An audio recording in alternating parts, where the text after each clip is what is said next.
Hey folks, welcome back to the farm. We are plumb out of ketchup, so we're going to make some more. If you've never made your own ketchup before, stick around. We'll see if you like it.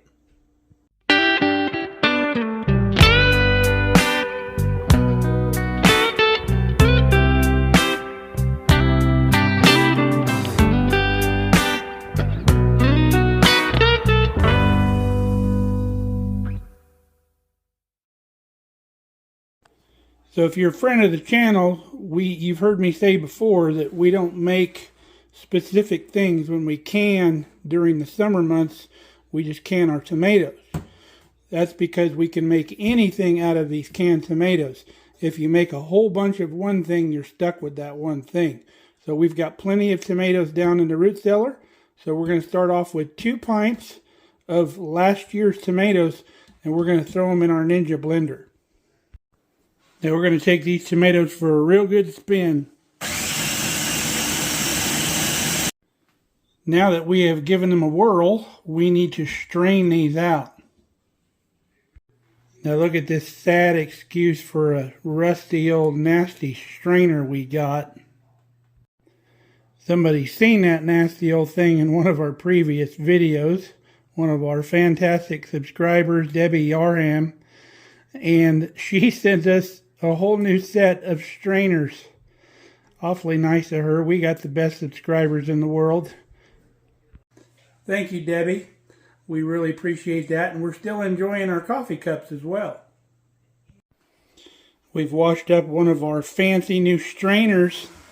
We're going to take our tomato puree, we're going to dump it in here, and we're going to use our little spatula to work everything through this fine sieve here. And we're going to catch all of the seeds and any other pulp and debris that we can, because we want a nice smooth ketchup.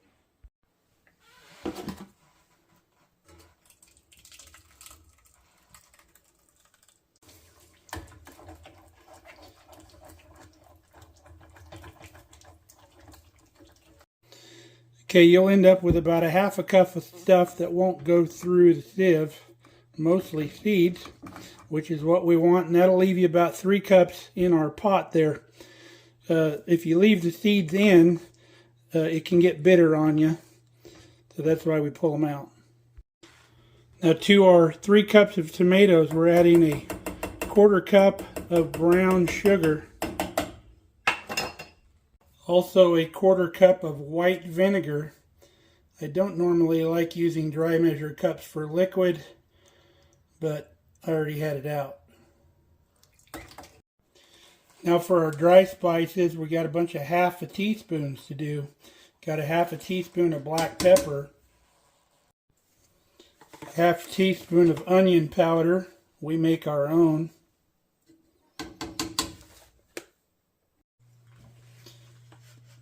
One 1/2 teaspoon of garlic powder.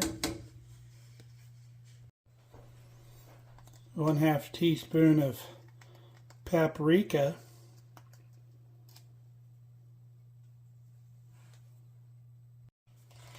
And the last thing is a 1/2 teaspoon of salt. We're going to heap it up because we're using kosher salt. Kosher salt takes up a lot more room in your spoon.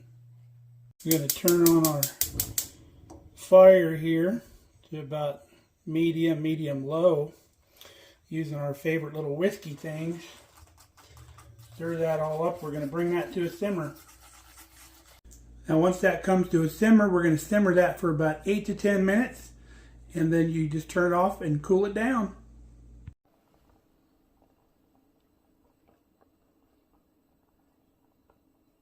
Now if you eat a ton of ketchup and you want to make a bunch of this stuff with your garden tomatoes, peel your tomatoes after you get them out of the garden like you normally would, and puree them just like we did here. And then after you cook your ketchup, it's done cooking, you just put it into hot sterilized pint jars and water bath it for 15 minutes, and you've got shelf stable ketchup that'll last a good long time. But even without being canned, this stuff will last a few months in the refrigerator because of all that vinegar. Okay, we've turned the fire off on our ketchup. You can see the consistency here, and it'll get thicker as it cools. So we'll cool this completely, and we'll show you what it looks like, and we'll get it back in a jar. Now, since we're talking about tomatoes, I will show you what Kelly got. These are called orange hat tomatoes, and you can grow these indoors. You can see we've already got tomatoes on these.